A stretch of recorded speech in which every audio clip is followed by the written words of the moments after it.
सत श्री अकाल, आदाब, नमस्ते। इस वीडियो में मैं आप सबको गुरु गोबिंद सिंह जी के सबसे प्यारे हाथी के बारे में बताना चाहता हूं। क्या आपको पता है कि गुरु गोबिंद सिंह जी के पास एक बहुत ही खूबसूरत हाथी भी था, जिसका नाम उन्होंने प्रसादी हाथी रखा था। वैसा हाथी पूरे हिंदुस्तान में किसी के पास भी नहीं था। उस टाइम के राजा औरंगजेब के पास भी इतना अच्छा और इतना खूबसूरत हाथी नहीं था, जिसकी वजह से वो गुरु गोबिंद सिंह के साथ थोड़ा जेलस भी फील करता था। ये दिखने में इतना खूबसूरत था, जो एक बार इसको देख लेता था वो देखता ही रह जाता था। इसके माथे के ऊपर एक बहुत ही खूबसूरत वाइट कलर का निशान था। सूंड से लेके पूंछ तक एक वाइट कलर की लाइन थी, जो बहुत ही कम किस्म के हाथियों में मिलती है।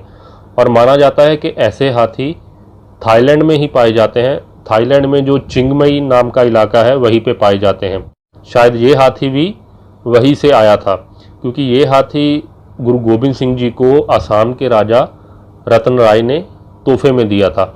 और रतन राय के जो पिताजी थे राम राय जी, उनका थाईलैंड के चिंगमई नाम के इलाके के राजा मई चिंग के साथ बहुत अच्छा रिश्ता था। तो माना जाता है कि ये हाथी थाईलैंड से उन्होंने रतन राय जी को तोहफे में दिया और आगे रतन राय जी ने गुरु गोबिंद सिंह जी को ये तोहफे में दिया। तो ये हाथी की खास बातें क्या थी? सबसे पहली बात, जैसे मैंने आपको बताया, ये बहुत ही खूबसूरत था। दूसरी बात, ये इतना समझदार हाथी था कि ये गुरु गोबिंद सिंह जी को जब भी गुजरते थे तो सलाम दिया करता था। उनके आगे अपने सूंड को उठाकर उनके आगे सिर झुकाया करता था, जिसको देख के संगत बहुत ही खुश होती थी। और दूसरी खूबी इसमें यह भी थी कि जब गुरु जी बाहर से आते थे तो ये अपनी सूंड में पानी भरता था और गुरु गोबिंद सिंह जी के पैर धोता था। और तीसरी बात, जब गुरु गोबिंद सिंह जी शिकार पर जाते थे या फिर अपने तीर से तीरंदाजी करते थे, तो जैसे जैसे गुरु गोबिंद सिंह जी बाण छोड़ते थे और वो अपने निशाने पर लगता था, तो ये हाथी जाता था उन तीरों को वापस गुरु गोबिंद सिंह जी के पास लेके आता था।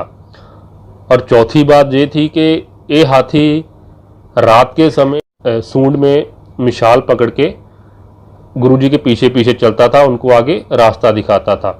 और ये हाथी गुरु गोबिंद सिंह जी को सिर पे चबर भी झुलाता था।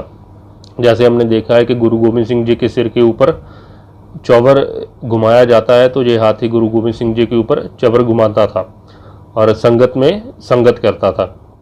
तो ये सब खूबियाँ उस हाथी में थी। इसीलिए इस हाथी को कई राजे वहाँ के अपने घर में भी लेके जाना चाहते थे। इस हाथी को वो हथियाना चाहते थे, लेकिन वो अपने मंसूबों में कभी कामयाब नहीं हुए।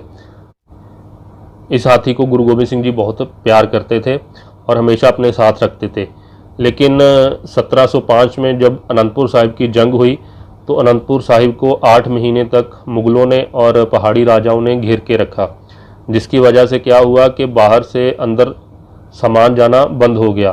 खाने पीने की बहुत ज़्यादा कमी आ गई, और जिसकी वजह से ये हाथी बहुत भूखा हो गया और एक बिल्कुल स्केल्टन की तरह बन के रह गया। इसलिए गुरु गोबिंद सिंह जी ने खुद अपने हाथों से उस हाथी को तीर मारकर उसकी ज़िंदगी से मुक्त कर दिया। और इसी नस्ल का एक और हाथी माना जाता है कि थाईलैंड के राजा भूमिबल, जिनकी 2016 में मौत हो गई, उनके महल में आज भी है। पूरी दुनिया में अभी एक ही बचा है जो उनके पास है, उनके अलावा किसी के पास नहीं। तो ये था हमारा आज का वीडियो। आई होप आप सबको पसंद आया होगा। अगर पसंद आया तो लाइक कीजिए, कमेंट कीजिए और शेयर कीजिए। Thank you so much.